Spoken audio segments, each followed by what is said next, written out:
یہ واقعہ ہزاروں دفعہ سنا چکا ہوں، ہر دفعہ ہی ایسے رونے بیٹھ جاتا ہوں کہ پھر میں وہاں نہیں کھڑا ہوتا، پھر میں وہاں ابوا پہنچ جاتا ہوں۔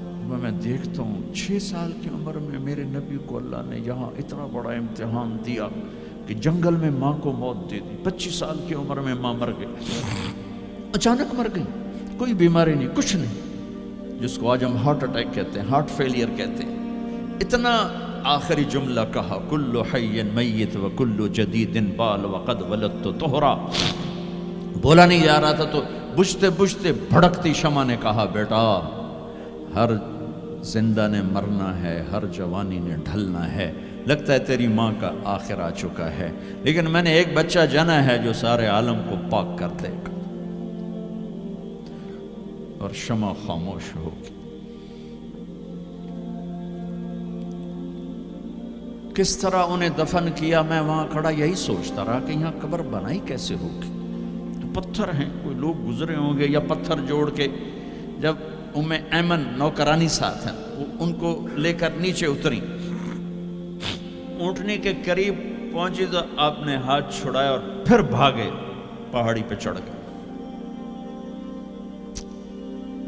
ایمن پیچھے گئیں تو وہ منظر تھا کہ شاید اس وقت عرش بھی رو رہا ہوگا کہ اللہ کے نبی نے ماں کی قبر کو چمٹایا ہوتا سینے کے ساتھ، قبر پہ سے گرے پڑے تھے۔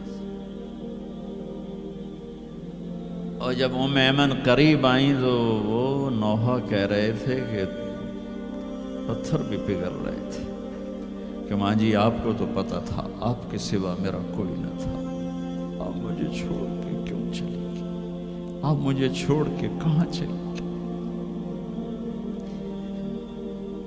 ایمن نے اٹھانا چاہا، انکار کر دے گا، میں نہیں جاتا، میں نہیں ماں کو چھوڑ کے جاتا۔ کھینچ کے لے گئیں، گھسٹتا ہوا بچہ پہاڑ سے اتارا۔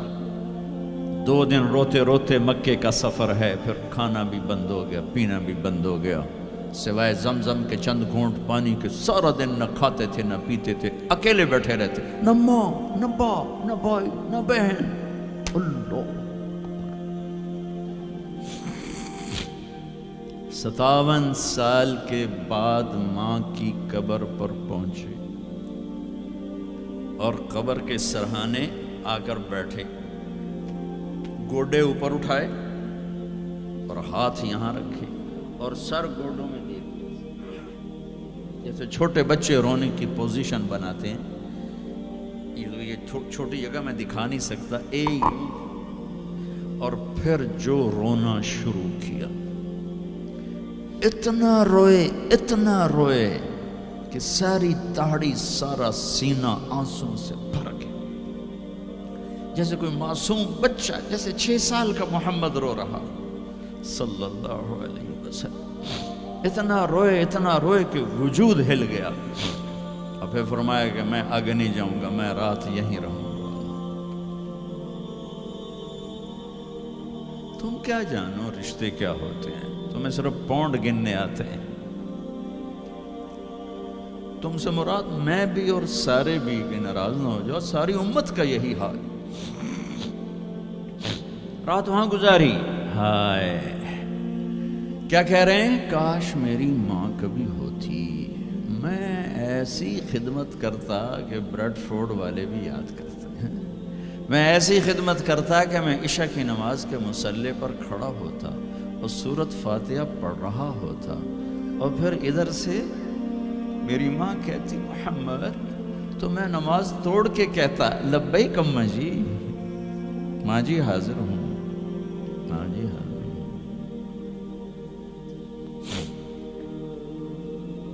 مچھلی کھانا چھوٹا گناہ ہے، شراب بیچنا بڑا گناہ ہے، سود کھانا بڑا گناہ ہے، ڈرگ بیچنا بڑا گناہ ہے، چوری ڈاکے ظلم و ستم کیا امت نہیں کر رہی، بے گناہ قتل، جھوٹے الزام تہمتیں، کیا حشر کر دیا جنید جمشید کا۔ یہ اسلام ہے۔ اتنے نیک انسان، 17 سال سے اللہ کا نام لینے والا، اس پہ گستاخ کی تہمتیں، یہ امت کیا منہ دکھائے گی اللہ اس کے رسول کو، کہ جس نے منافقوں کو سینے سے لگایا۔ عبداللہ بن ابی جیسوں کے جنازے پڑھ دے. کہاں چلے گئے, کہاں ڈوب گئے. اتنا زوال, اتنی اندھیری رات ہے کہ امید ہی ختم ہو گئی کہ پتہ نہیں دن بھی چڑھے گا.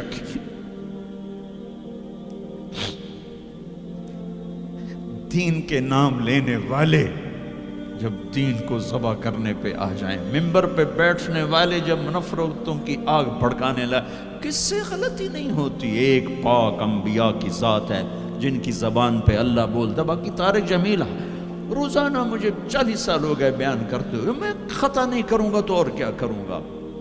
مجھ سے پوچھو تو صحیح, میں غلطی سے کہہ گئے, جان بوجھ کے کہہ گئے, ہو سکتا میں نے غلطی سے کہہ دیا. اللہ نے توبہ رکھی ہے, کفر کی توبہ. یہ میں درد سے بول رہا ہوں, زوال ہے, زوال, خوفناک زوال ہے. جب ممبر پہ بیٹھنے والے دین سے اتنے دور چلے گئے, عوام کا کیا. طلحہ نے نبوت کا دعویٰ کیا اور لڑائی کی صحابہ سے. عکاشہ بن محسن جیسے بدری صحابی کو شہید کیا, اتنے بڑے مقام کے صحابی کو شہید کیا.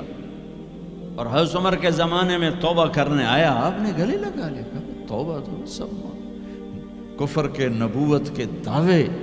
میرا اللہ کہتا میں تو ہر بیان میں کہہ رہا ہوں کہ دھرتی گناہوں سے بھر کے ایک دفعہ کہو یا اللہ میری توبہ, تو اللہ کہتا جاؤ سب معاف کیا. یہ میں زوال بتاؤ, آج امت کتنی پستی میں چلی گئی ہے, کس قدر فرقہ واریت نے ایک اجتہا کی شکل اختیار کر لی ہے. ایک دوسرے کو سلام کرنے سے کہ کافر کافر کافر, کتے خنزیر. میرا نبی ایسے بولتا تھا. میں انسان ہوں, بول رہا ہوں, بولتا بولتا کوئی غلط جملہ بول سکتا. گستاخی کا جان بوجھ کے کرنے والا یقیناً دارہ اسلام سے عمل چھوڑنے سے آدمی کافر نہیں ہوتا, گستاخی کرنے سے, نماز چھوڑنے سے کافر نہیں ہوتا, گناہ گار ہے. نماز کی گستاخی کرنے سے وہ دارہ اسلام سے نکلتا ہے, لیکن اس کے لیے بھی توبہ کا دروازہ کھلا ہوا ہے. لیکن یہ کتنا تعصب ہے, نفرت ہے کہ ایک آدمی کی 17 سال کی پاک زندگی کو ایک غلطی پر کفر بنا دیا. یہ گراوٹ ہے, زوال ہے. ہمیں بندر خنزیر بنانے کے لیے فرقہ واریت ہی کافی تھی. اس کملی والے کو دعائیں دو جس نے حسن حسین کو ذبح بنا دیا. تمہارے لیے ہاتھ اٹھو, میری امت کے ساتھ کیا کرے گا, پوچھ کے ہو. اور وہاں سے جواب آتا ہے ساتھ دوں گا.